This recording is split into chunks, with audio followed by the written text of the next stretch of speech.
photographers go down and they take pictures of the poverty.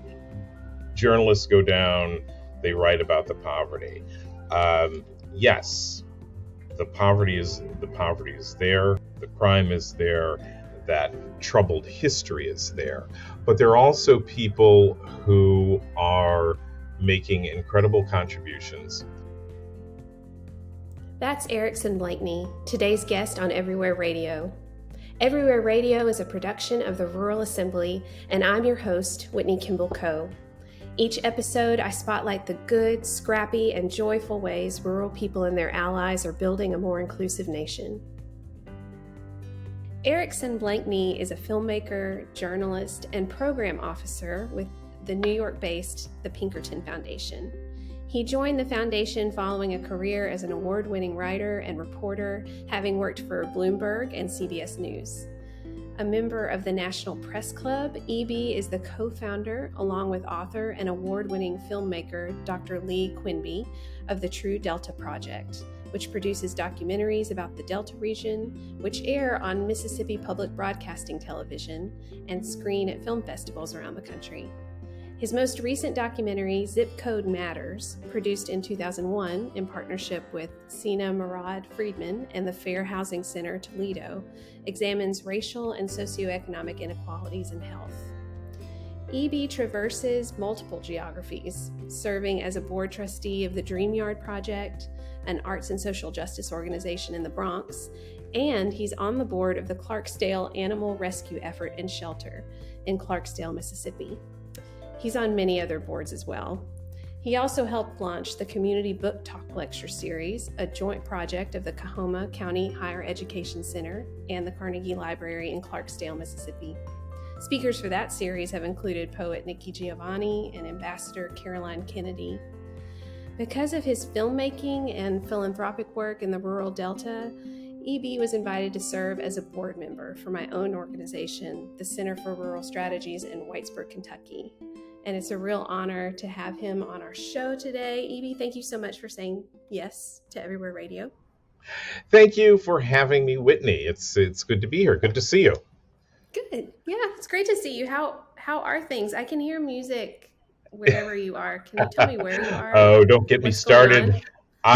So my office, the Pinkerton Foundation office, is reopened in October. They actually closed in 2020, March 2020, at the onset of the pandemic, and so I fled New York and went out to Toledo, Ohio, where I was born and raised, and so I was working remotely, and so the office is opened back up in October, and I returned at the end of October, and here I am at Rockefeller Center. It is Christmas time in the city.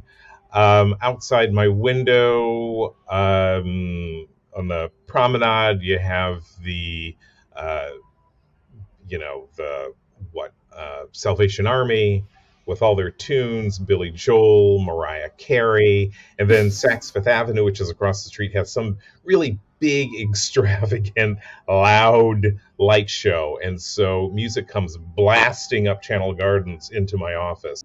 Well, since we're talking about geography, and as I was reading your bio, I was thinking a lot about, how you have traversed geographies. You're from Toledo, Ohio. You live in New York City now. You spend a lot of time in Clarksdale, Mississippi, and in the Delta.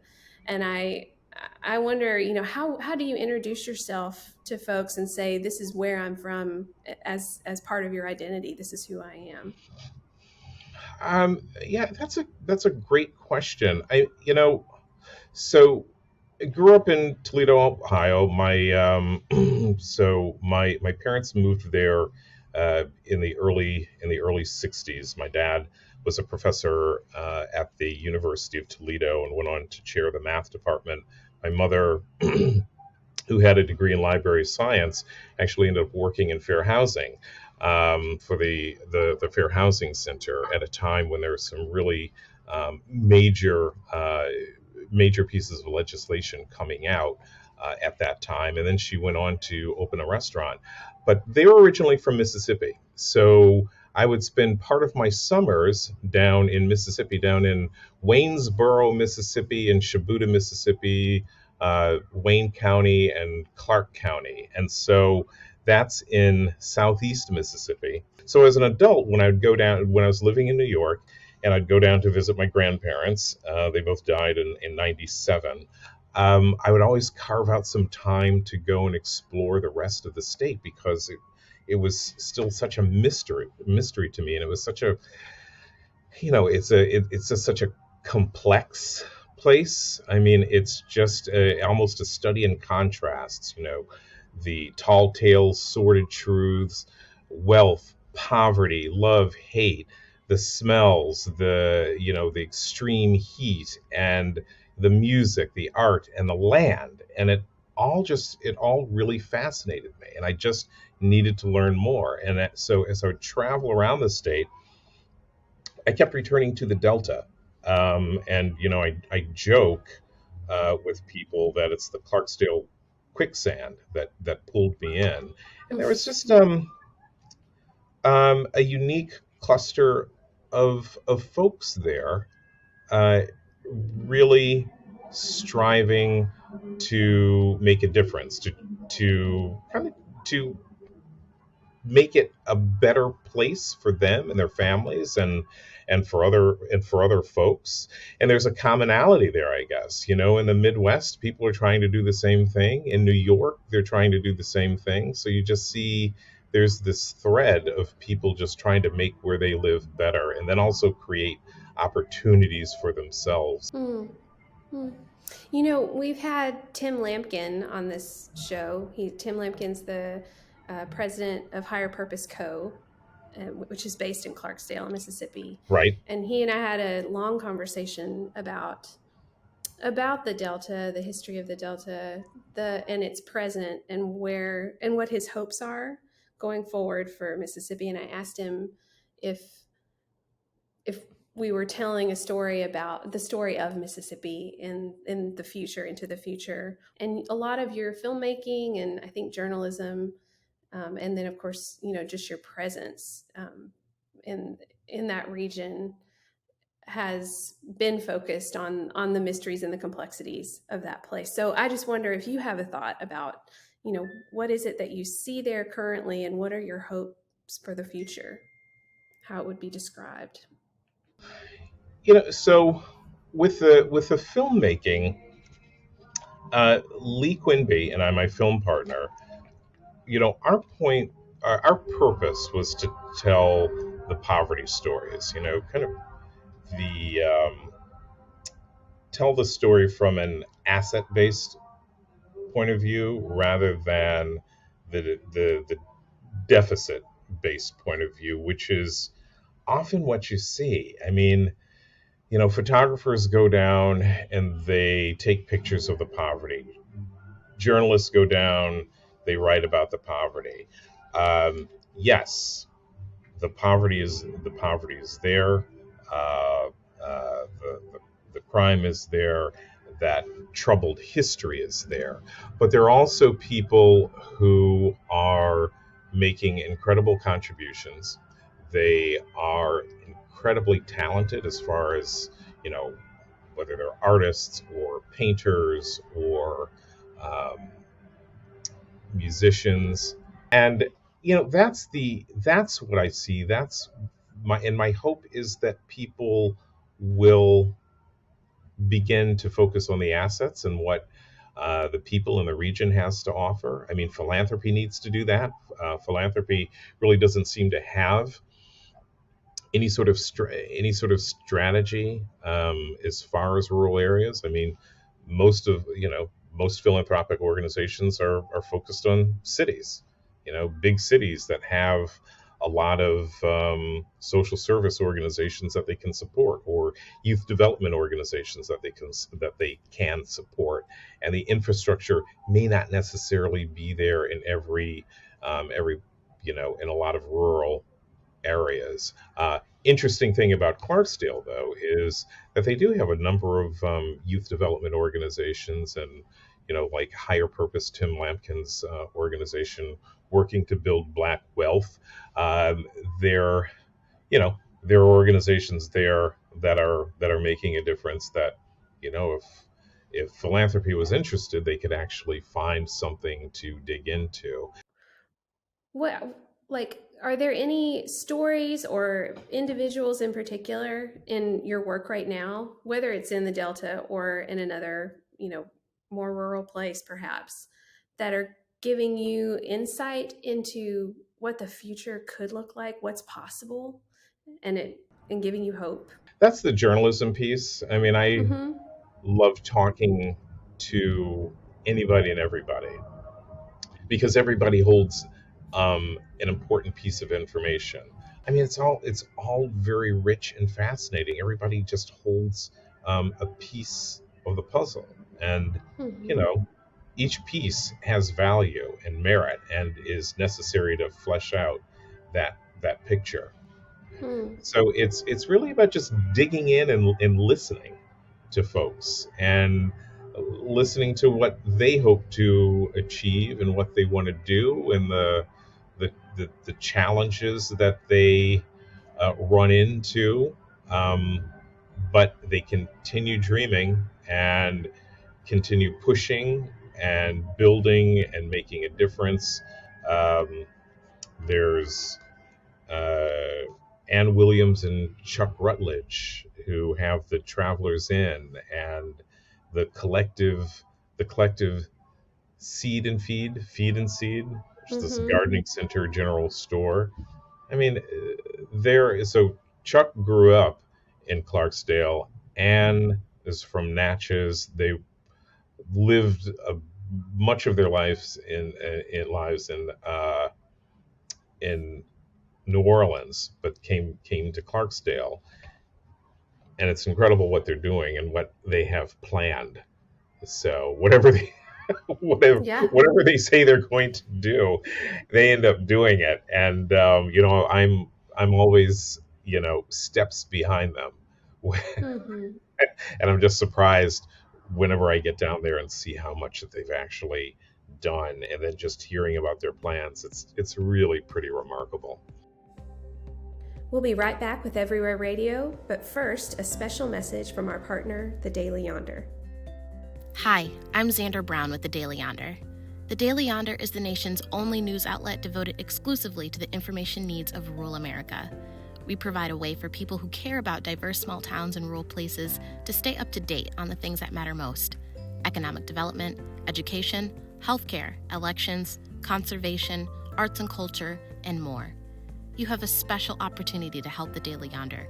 Go to dailyyonder.com to make your contribution to support our one-of-a-kind rural journalism. Giving online is easy. You can also order Daily Yonder merch with your donation as an added bonus. Thanks for supporting The Daily Yonder. You were talking about storytelling and listening, and I can imagine that this is something that you've been in tune with since you were probably very young. Where has your love for and awareness of the importance of stories come from? Where does that come from? I So Southerners are big storytellers. Just listening to aunts and uncles and grandparents telling stories, and their friends telling stories. There's always just this beautiful color where they could really flesh out. They could, they could really flesh out a story in such clever and engaging ways, where you just lean in. You're sitting out on a big porch and people are just talking. They hadn't seen my dad in a year or two, or however many years it had been since he'd come down, and they would just talk. And that was always a lot of fun. And also my parents, they read a lot. Not fiction, but they just read a lot. And Hmm. just that interest in reading anything and everything um, came from them. What are the stories you're taking in these days? Whether it's media or films or books or podcasts. I mean, and what are your favorites and why? Okay, so in October, after during our board meeting, the time that we went down for the board meeting, I had a wedding also in Oxford that I went over to, and I had the pleasure of meeting Curtis Wilkie, who I think he's still teaching. I think he's still teaching a class at the University of Mississippi. But he wrote about civil rights back in the '60s for the Clarksdale Press Register. He's he's an author, and he just wrote this book. Just came out. I wonder if you can see that. Whoops, no, that's upside down. Anyway, no. Well, anyway, it's called When Evil Lived in Laurel by Curtis Wilkie, and it's about the murder of Vernon Dahmer in Hattiesburg, Mississippi. He was murdered by the Ku Klux Klan. Hattiesburg is in Forest County, and Vernon Dahmer led the NAACP in Forest County, and he worked closely with Medgar Evers before Medgar was assassinated, and then Vernon Dahmer was murdered in 1966. And so there was an FBI informant who infiltrated the Klan, and this book is about that. So I have just started it. And so I, with all the craziness of coming back into the office, I haven't had a chance to dig in. But it is, so as far as I've gotten, it's pretty riveting. Curtis Wilkie is just an incredible person, because a week later, after I met him at the wedding, he came to Clarksdale and he spoke at the Tennessee Williams Festival. He was being interviewed by Ralph Eubanks, the author. And so he was asked about the state of Mississippi, the politics and all. And he said currently it's the worst it's been politics-wise, and the policies coming out of Jackson. It's the worst it's been since the 1960s. And that really stayed with me, especially when you think of, who is in office and who was in office before him. You had Phil Bryant, who was before him, and then you have Tate Reeves in now. And, there's this, and then even their senators, Cindy Hyde-Smith, I believe, is one of the senators. There's just been this steady chipping away of, or attempts to chip away at all the achievements that have come out of Mississippi, or that have come to Mississippi. That is one of the things that actually really concerns me. But I also see the work that young people like Tim Lampkin and others are doing to fight against that. My hope is that some of the organizations really begin to focus on voter education and voter registration, because I see so many people who could be registered to vote who aren't, young people who could be engaged but they're not. And when you think about these other places where you visit often and where you live, do the stakes feel the same in New York City and in Toledo, Ohio? And is there a similar urgency around that issue or around others that tie these places together in this moment? Yeah, in some way, I think, the holding on to gains, that seems to be the common thread. And if it's not people losing an interest in voting, it's the public education system failing folks, or people not demanding more from the public education system. Part of it is just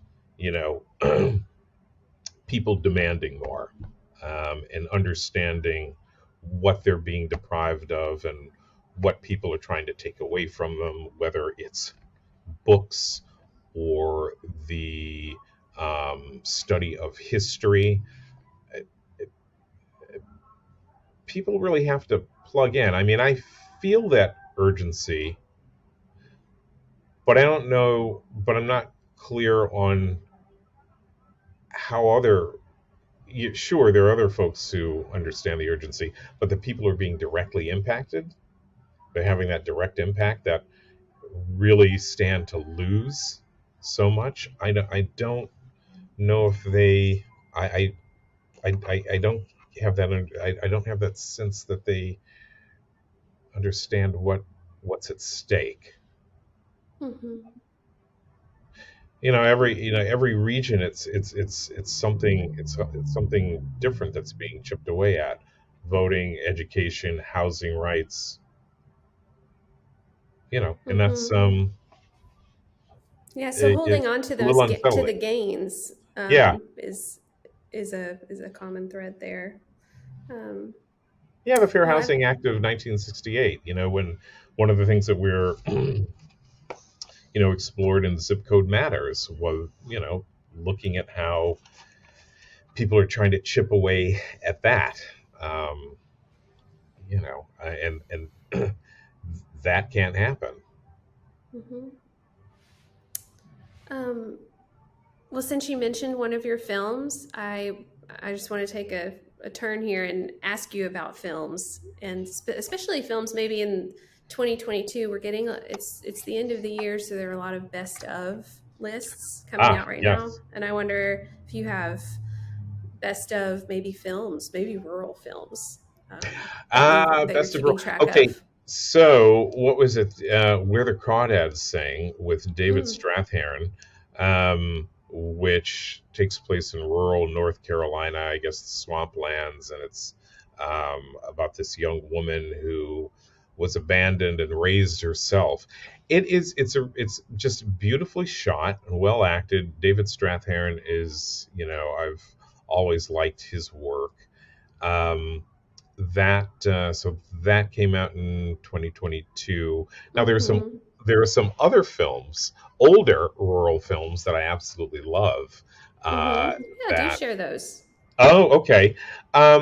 There's a film that came out in, I guess it was 1964, with Abby Lincoln and Ivan Dixon, called Nothing But a Man, and it's rural Alabama, and just beautifully acted.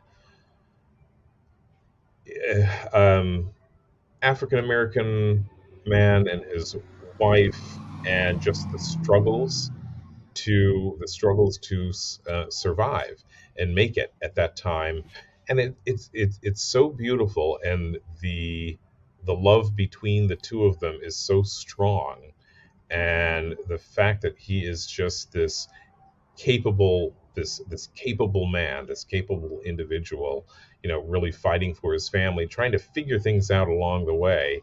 It It's surprising that in '64 they were creating films like that with the two lead characters being black. It's just a beautiful film. There's a horror film from like 1971 called Let's Scare Jessica to Death. I think it takes place in like New Hampshire or upstate New York. Still, just gives me the creeps. It is, is it a dream or is it real? We really don't know. It's just um, a real mind twister. I absolutely love it and hate it. So, Hmm. What is your criteria for a really great rural film, or is it the same criteria no matter what film? so the sound, the cinematography and the sounds, like if you can really take me there, like a Mm-hmm. lot of the films with John Sayles, you'll hear the crickets, you'll hear the frogs, you can kind of feel the heat of the South, and then just the pace of the movies. You don't have something happening every minute. There's a moment to actually pause and you know listen and to Hmm. think. And I find that there I do. First, I am able just to carve out some time just to stop and think. In New York, I'm kind of running around a lot. The work is here. There are board meetings here and there. In Toledo, I can actually pause for a moment, and it's, by the lake or by the river, and that's always really very nice. But, if you can take me down south and make me feel like I'm there, yet I'm in a movie theater in Ohio or New York, then that's a success. Oh, wow. I think maybe going back to that first question about how you introduce yourself, you're kind of a Southerner at heart, or I hear the longing I know. for it, at least. I know. Well, it is kind of funny because my mother says, I just don't understand. I don't understand, your attraction to the Delta, your attraction to Mississippi, a place that your father and I left years ago. But of course, I mean, she's still very much attached. She has a good bit of family property that, which is part of her identity, and that's there's again, Mississippians and land. I mean, there's something about the land that becomes a part of their identity. It's been passed down from grandparents or great grandparents, and people are very, and for African Americans to actually have larger tracts of land, there's a lot of pride in that, and you're not going to give that away. You're going to hold on to that and really be very proud of that. So maybe a little bit of a Southerner, also a Midwesterner, a bit of a New Yorker, kind of just a mix. You can have it all.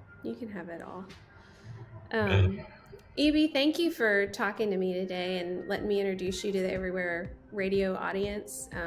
And so glad we get to work together at Rural Strategies. Absolutely. Well, that does it for Everywhere Radio for 2022. We're going to take a quick holiday break and be back in January 2023 with more good, scrappy, and joyful ways rural people and their allies are building a more inclusive nation. If you enjoyed Everywhere Radio, we'd love for you to consider subscribing to the General Rural Assembly newsletter, where we promote new offerings from the Assembly and amplify the good work of our many partners across the country. We also have an advocacy newsletter that comes to inboxes on Mondays to help you start each week with a quick take on the top issues that we're tracking across the nation.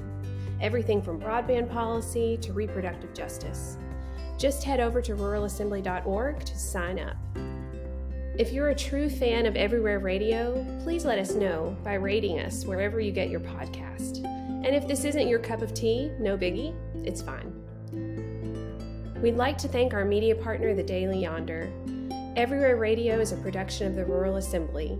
Our senior producer is Joel Cohen, and our associate producers are Xander Brown and Teresa Collins. And Anya Slepyan is our assistant producer. And we're grateful for the love and support of the whole team at the Center for Rural Strategies.